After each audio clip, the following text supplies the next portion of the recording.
Hey guys, Baller Blockchain Steve here, and today we're going to talk about what is the problem with challenges. So today NBA Top Shot tweeted, or NBA Top Shot Updates tweeted a new blog post, and it was about an update on challenges. Now I'm not going to read the whole thing, but I am going to go through some of the highlights and some of the problems that I don't think they addressed in this blog post about challenges.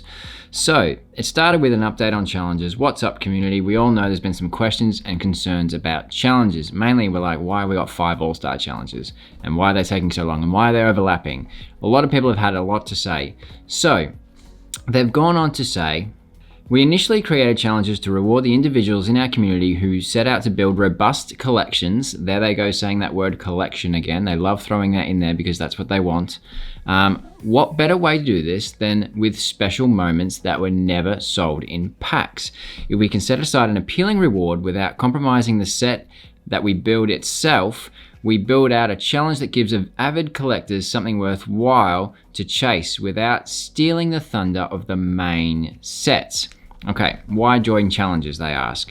Challenge rewards are designed to be epic, so if you're an avid collector, you're interested in owning the best moments in NBA history, challenges are a great place to start. I have a problem with this because we're not collecting moments that are the best in NBA history. A lot of our moments are like also rans. They're bland. They're not even worth a second thought sometimes because they're just a natural runner, or the LeBron assist. Like, he does that every game. It's not a highlight in NBA history that we're going to remember.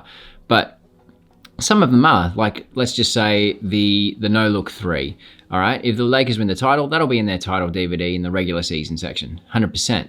But the main plays that we remember in NBA history, they're in the playoffs, or the buzzer beaters, or the posterizations, or the fluke shots, or just freaky things that happen in NBA games, but not some of the run-of-the-mill moments that we're getting. So we're not really getting the best moments in NBA history, and we're not really collecting those. We're just getting a bunch of moments that have been saturated into the market. So moving on. Challenges aren't for everyone, they say.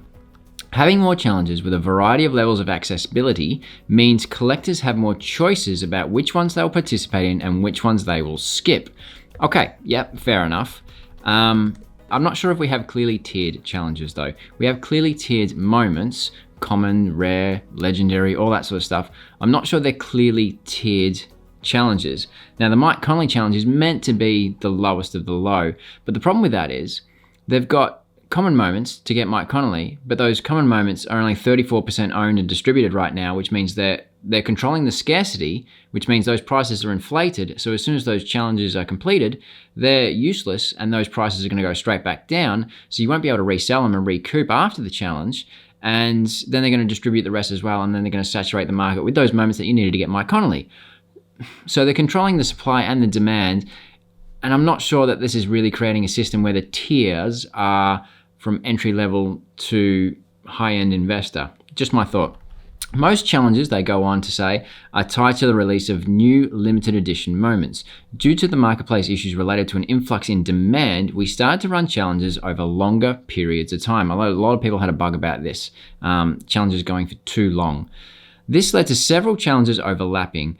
We generally like to space them out, but there are times when the calendar realities take priority. Not 100% sure what they mean by that, but this doesn't address the major issue of there being 5 all-stars, 5 challenges around all-stars, essentially. We had the Rising Stars, which was cool, because the NBA announced the Rising Stars because they couldn't play the game through Top Shot. Cool. Then we had the Seeing Stars times 2, and then we had the All-Star Game challenges times 2. A lot of those are still ongoing. Now, the problem with that is, let's look at the gift challenge. The gift challenge had, you can see the prices. I won't look at the peak period because the peak period of end of November that ran the 22nd and 23rd, everything was really highly priced.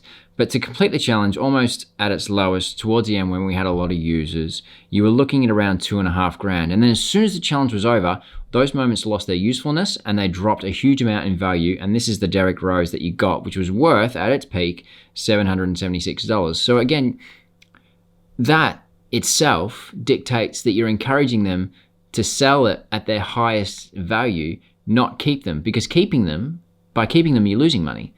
So let's look at another example, the Cool Cats.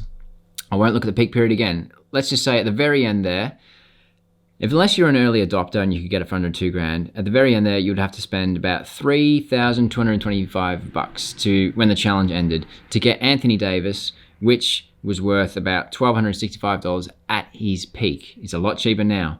I think he's, I thought he was 300 now, but 540 there, I'll just go by the chart. So this chart, again, as soon as the moments lose their usefulness, bang, you might as well get rid of the moments and profit while they're worth something. I've kept PJ Washington, which I've said before on this channel.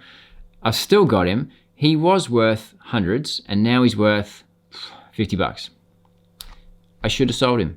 Like, this is a chart from otmnft.com, Own the Moment guys who have a podcast. I've sorted all the challenges out by price. Now, the Cool Cats 2 is the challenge we just went through. Right now, all those moments are worth $302. I'm not sure that's quite right. Maybe all the ones except AD. The Mike Conley challenge right now is $341 because all the commons you need are about $70. They're hovering around $70. The gift challenge, which is over, all those moments are now worth $375. My Donovan Mitchell was worth $800 at one stage by itself for the Derrick Rose challenge. So it was a lot more.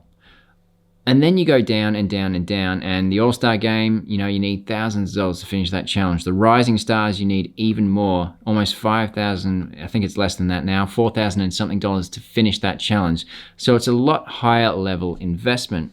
They again go on to address the holdups about delivering of the rewards, which is fine, whatever. I'm sure they'll sort that out, like they sorted some of the other stuff out. Other problems with challenges, again, their values decrease once those moments become useless.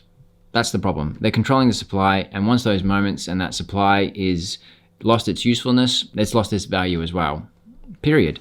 Probably the biggest problem of the challenges is they're beyond the budget of the average collector, which means the best way to profit from the challenges is for the average person to flip the moments they have access to when those things are shiny and new to those people who have bigger budgets who are trying to complete the challenge. And it encourages that flip culture, which sometimes gets a bit of a bad name, but that flip culture allows you to upgrade your dapper balance and upgrade your position to bootstrap your account and your investments in your portfolio.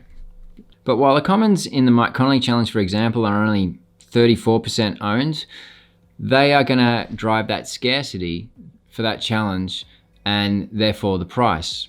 But as soon as that challenge is completed, those moments will lose their value, they'll lose their usefulness, and then that distribution will come into the marketplace, and then again those values will drop even more. So instead of being hovering around $70, they'll probably hover around $30 once they all come out. Here's the DeMar DeRozan one, and here it is, 34% owned. But while the commons are only 34% owned, which equates to scarcity, it drives inflated prices to unworthy moments which pack openers should capitalize on while they're worth something. Because once those moments are 90% owned, the juice won't be worth the squeeze in keeping them. Anyway, that's what I think. Let me know what you think in the comments. What can they do to improve challenges? How do you approach them? I'd be really curious to know in the comments, and I'll see you in the next video. See ya.